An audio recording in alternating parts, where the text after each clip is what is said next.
Hello everyone, आज चाहिँ हामी झोर झर्ना हान्न माथि एउटा झर्ना रहेछ त्यो एक्सप्लोर हामी जाँदैछौँ। अनि अहिले बिहानको 6:45 भइरहेको छ। पछि पुग्छ अनि कस्तो छ बाटोहरू सब डिटेलहरू यो भिडियोमा दिन्छौँ। सँगै आउनु न साथी।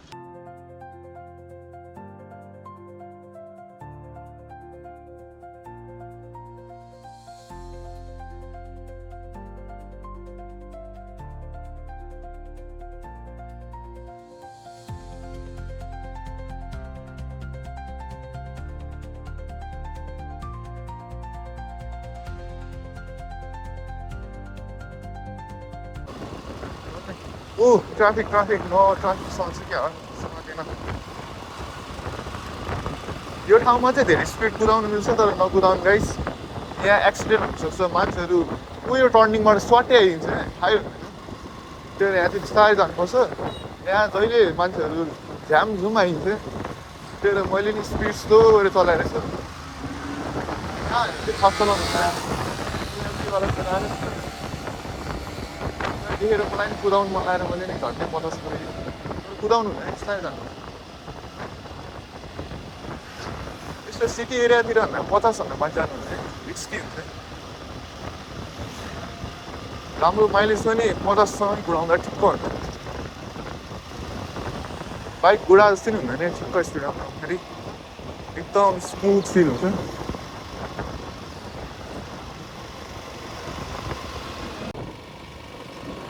हेलो एभ्रिवान, अहिले चाहिँ 6:55 भइसक्यो। हामी चाहिँ बालाजु आइपुग्नु आँट्यो। अनि यो बाटो चाहिँ एकदम राम्रो छ है, खोला छेउको जाम नि हुँदैन, आनन्दले कुदाउनु पायो। अहिले बिहान भएर होला चिसो हावा पनि चलिरहेको छ। अनि खाली छ क्या, पिसफुल। यस्तो ठाउँमा बाइक चलाउनु चाहिँ छुट्टै मजा आउँछ। जे भयो आनन्दले गइयो। अब त्यहाँ पुगेपछि झन् कस्तो दामी हुन्छ होला, हेरौँ न। कति भयो क्या यस्तो सानो सानो ट्रिपहरूमा ननिस्केको। अब गएर एक्सप्लोर हाल्नुपर्छ। कलेज बङ्क गरी घुम्न आएको छ आज। मान्छेहरू त्यस्तै हो क्या, कुदाइदिन्छ। ब्रेक नलाग्ने बाइकहरू पनि आफूले ब्रेक हाल्नुपर्छ। आइपुग्यो नयाँ बजार। रमाइलो हुन्छ आज चाहिँ। यो पार्क एरिया चाहिँ खोला छेउको कसले बनायो, एकदम दामी चिज हो क्या यो। हाम्रो घरतिर नि यस्तो पार्क भइदियो मेरो 6 प्याक भइसक्छ क्या। यस्तो राम्रो पार्क छ, मान्छेहरू चट्ट बिहान निस्केर एक्सर्साइज गर्नु पाइरहेको छ। यो चाहिँ एउटा दामी हो क्या, कसले बनायो, सरकारले बनायो होला। सरकारले राम्रो काम गरिरहेको छ। बिहान निस्किँदाखेरि छुट्टै फ्रेस हावा आउँछ। बिहान निस्केर फ्रेस हावा खाएर यसरी बाइक चलाउनु एक्सपिरियन्सै छुट्टै हुन्छ। को कोलाई मनपर्छ यसरी फ्रेस हावा खानु बिहान यस्तो भनिदिनु होला। अनि बाइक चाहिँ एकदम जहिले केयरफुल भएर चलाउनुपर्छ क्या। फास्ट कुदाउनु त सजिलो छ, वहाँ बटाएर वहाँ कुदायो होइन, तर स्मुथ र बिस्तारै कुदाउने भन्ने स्किल हो क्या।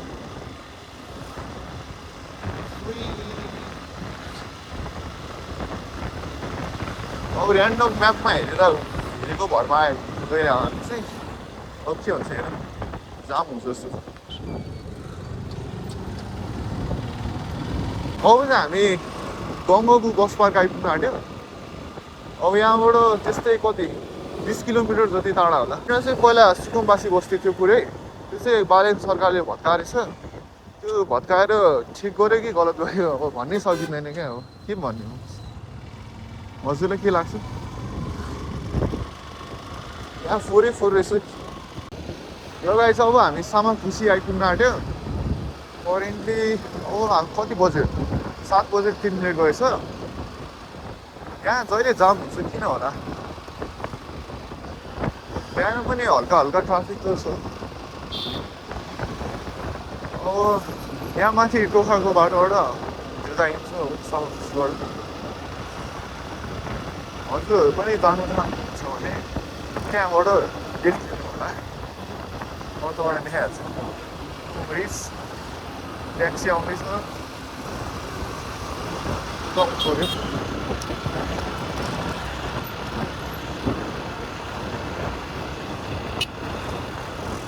फेरि झ्याप्पै आइन्छ भरे।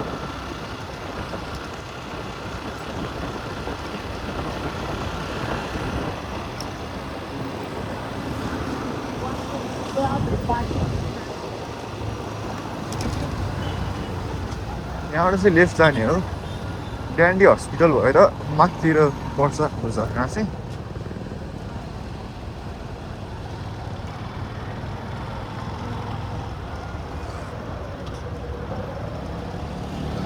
This is the way to Tokha.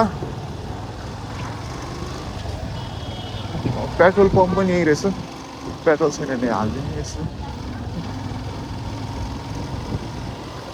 Currently हामी चाहिँ टोखा ग्रान्डी हस्पिटल कटेर माथि आइसक्यो अब चाहिँ टोखा गणेश केटा हो अब चाहिँ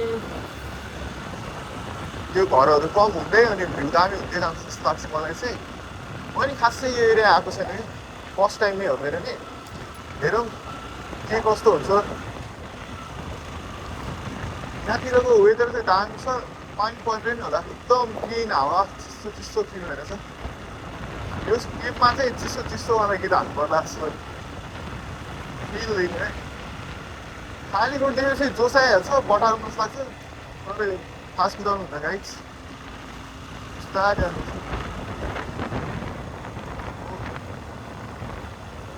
थाहा भएको बाटोमा त फास्टै जाँदा के भएन तर अहिले नगएको बाटोमा मैले के हुन्छ थाहै हुँदैन त्यही भएर सेफली चलाउनु पर्छ साइकल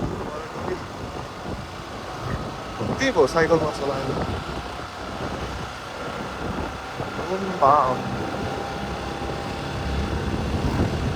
यस्तो ट्रकहरूको पछाडि बस्दा चाहिँ झ्याउ हुन्छ क्या धुलो हानिन्छ भने आँखाभरि धुलै धुलो के हुन्छ के ट्रकलाई अगाडि जान्थ्यो नि कि आफू कुदाइदिने ठ्याक्कै पछाडि पऱ्यो भने त धुलै धुलो मात्रै हान्छ झ्याउ क्या झ्याउ छिट्टै झ्याउ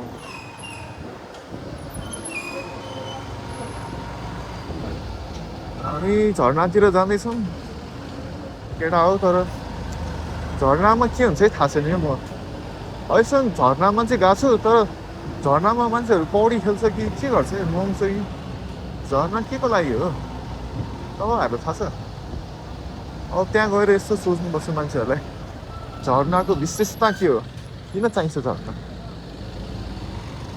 त्यो चाहिँ कहाँ पुग्यो यहाँ बोर्डमा बाफा लेखाएको रहेछ हात पनि छ हामी चाहिँ करेन्टली अब टोखा गणेशस्थान आइपुग्यो केटाहरू अनि केटीहरू पनि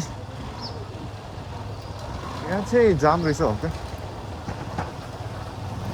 यहाँतिर ठ्याक्कै बसन्तपुर भाइब आइरहेछ मान्छेहरू लुगा धुइरहेछ यो भुइँको ढुङ्गा हेरेर चाहिँ बसन्तपुरमा बाइक चलाएर जस्तै लागिरहेछ यो चाहिँ के हो पोखरी के लेखा हो पोखरी नै रहेछ गणेश मन्दिर चाहिँ हो सबजनालाई जय श्री गणेश अब यहाँबाट चाहिँ कता जाने हो मलाई ठ्याक्कै थाहा भएन तलतिर लानु पर्ला जस्तो है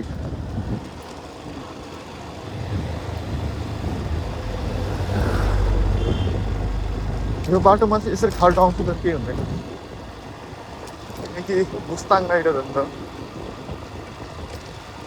मलाई त लाग्छ कि मेरो नेम चेन्ज गरेर मुस्ताङ राइडर हालिदिनु क्या हो मुस्ताङ गइरहेको आया यस्तो स्लोपमा चाहिँ इन्जिन ब्रेकिङ पछाडिको ब्रेकिङ सबै हानेर जानुपर्छ ओहो रोड त बबाल छ त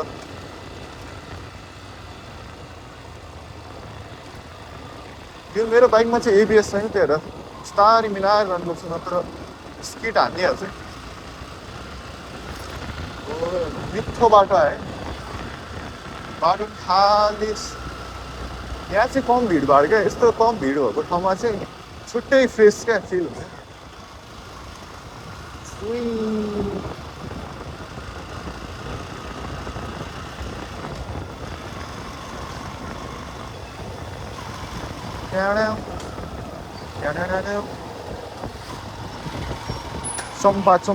चम्पा मन बसेको मान्छेहरूले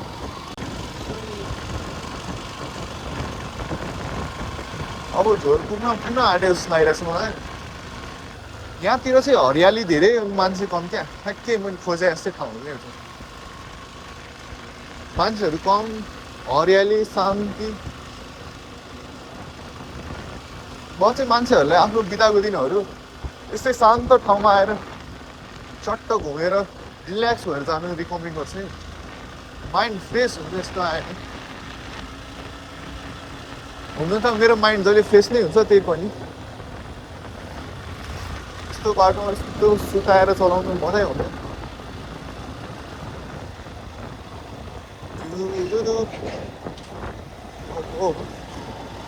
ट्र्याक्टरलाई ओभरट्याक हाल्यो। यो बाटोमा चाहिँ कर्नरिङ हाल्नु सिक्नुपर्छ, नत्र त खाल्टोतिर पुगिन्छ है।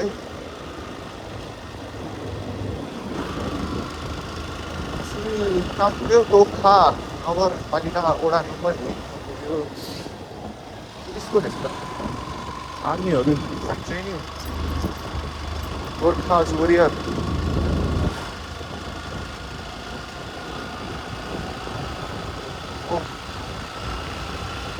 मलाई नि मर्निङ वाक गर्नु मन लाग्यो आर्मीहरूलाई भित्र।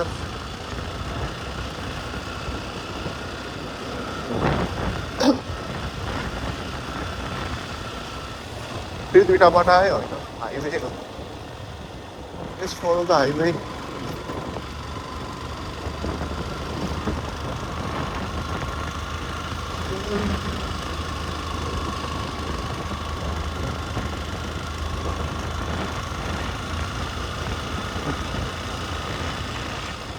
हाइवेमा तल जस्तै सिन हुन्थ्यो टर्निङ दिँदैन। हुन त यो हाइवे नै हो, त्यही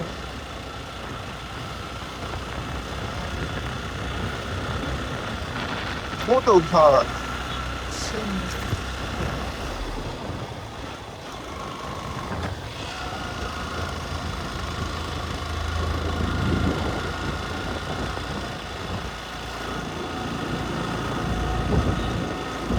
यस्तो ब्लाइन्ड स्पोटहरूमा चाहिँ बिस्तारै नै जानुपर्छ है, जति प्रो राइडर भयो नि। अब त्यहाँ ऐनामा केही खासै देखिँदैन, झ्याममा आइदियो भने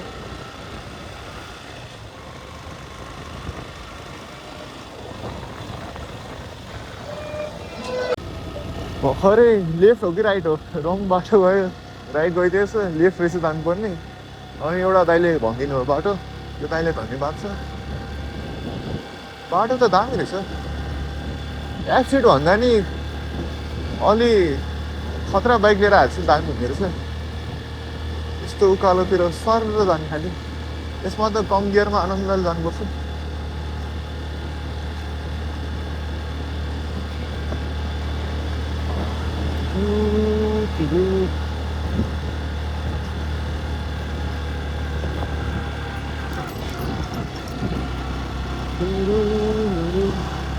मोमेन्टम बनाइरहो।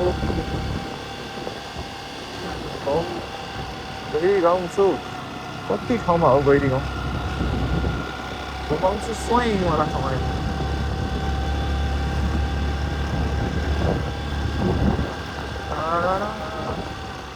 हरियाली हरियाली।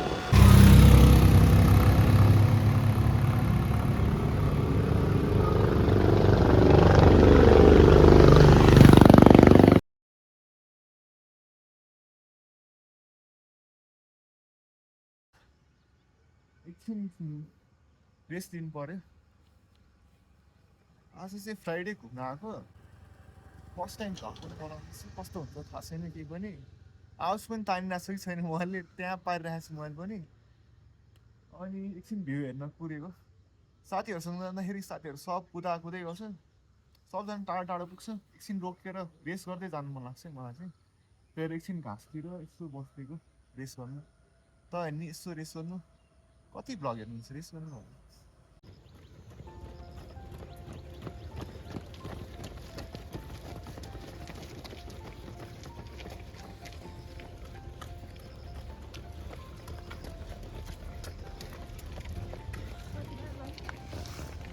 ल हेलमेट लाग्यो, अब ब्याक टु राइट। अब फेरि बाइक स्टार्ट गरौँ, अनि फेरि लागौँ होला जर्नीतिर।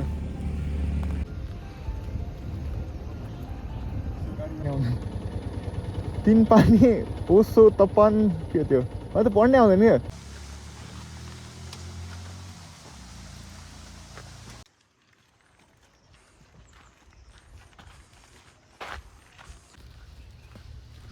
करेन्टली चाहिँ हामी झोर झर्ना पुगिसक्यौँ। अनि झोर झर्ना कस्तो रहेछ हेरौँ न नजिकै पनि छ अनि एकदम शान्ति कोही मान्छे छैन नि हाम्रो एकदम दामी झोर झर्नाको सिनेमेटिक देखाएर हजुरलाई यसको बारेको विशेषता भन्छु भोइस ओभरमा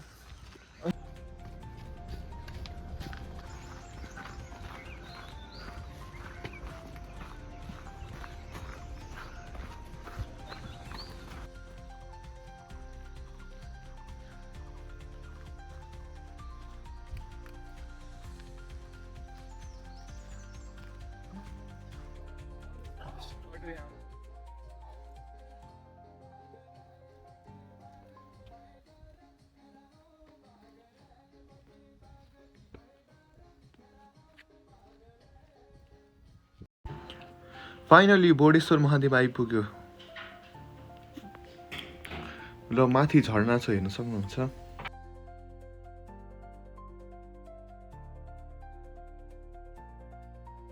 करेन्टली घटा आइपुग्यो घटाको भिड कस्तो हावादेखि पहिलाको अझ खिच्नु पर्ला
यो चाहिँ घरमाथि शिव मन्दिर पनि अनि यहाँ सपोज फुकालले मात्रै पढ्नु हुन्छ तेह्रमा गएन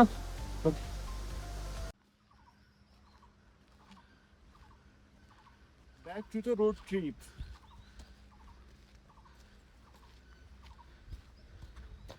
झोर झर्नामा आज पेन्ट हुँदै रहेछ रेलिङमा अनि पुरै पेन्ट लाग्यो हातमा अन्त के किराले टोक्यो फोकै फोकाएर छ हातमा त्यहीहरू जहाँ पाइ त्यहीँ नछुनु मेरो चाहिँ बानी छ झेलाइन छुन्दै हिँड्छ अनि पुरै फोकाएछु हात नै रातो भएको छ